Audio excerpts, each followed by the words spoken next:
right now, the Mid-South certified most accurate forecast.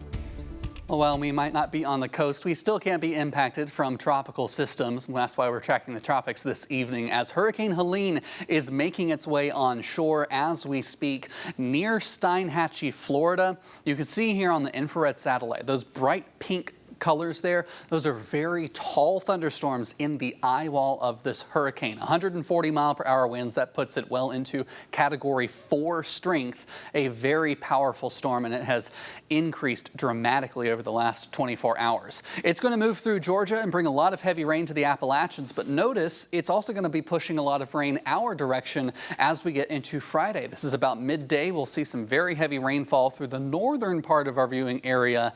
Our southern viewing area in Mississippi, not going to be quite as impacted there, but it does linger as we head into Sunday. We've got weather alerts across our area, flood watch across most of our viewing area, our northern viewing area in a wind advisory. And that's why we're calling tomorrow through Saturday morning a weather impact day, where we could see more of those impacts to flooding, and that'll impact your travel, and possibly some power outages from those higher wind gusts leading to your power being lost. So make sure you have a plan to keep all of your devices charged and ready to go, and of course never drive through flooded roadways.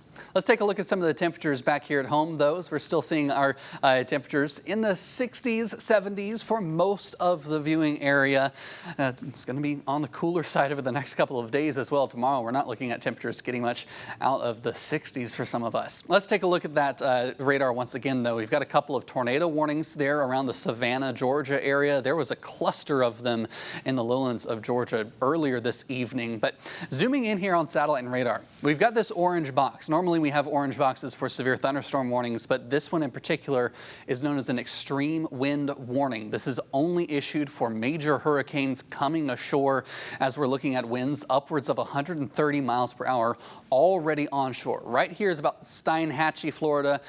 Cedar Key is a little bit farther south, but these extremely high winds are already coming ashore. Now, landfall as a technicality is only when the central portion of a hurricane crosses the shoreline, so we'll be waiting for that here in the next couple of hours. But notice how we sort of have these lobes of the radar image there.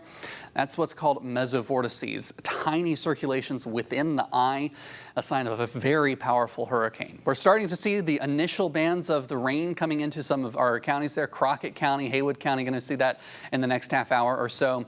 Most of this heavy rain is going to be coming through on our Friday. We're starting things off around 5 a.m. We start to see it around Dyer and Crockett counties, getting to the Memphis areas, light rain late morning, and then the heavier rain really picks up later on into the afternoon. That's where we could see some potential for some flash flooding, especially ponding on the roads. You want to take it very carefully.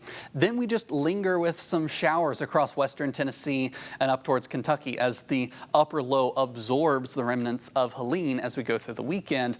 We'll continue with that northerly breeze that keeps us on the cooler side, so that's one nice thing, but we are going to stay rather gloomy. Total rainfall models showing around 4 to 6 inches up towards Dyer County, around the Dyersburg area, 6 inches plus in some of the areas just outside of our viewing area. Here in Memphis, it's not going to be quite so bad, but we are still going to see 1.5 to 2 inches of rainfall. That could lead to some isolated pockets of flooding if it comes down fast enough. Highs tomorrow, 67 degrees as we're really not warming up all day. Then we'll get through the 70s into the weekend, 80 degrees by early next week, and sunshine will return. Rudy?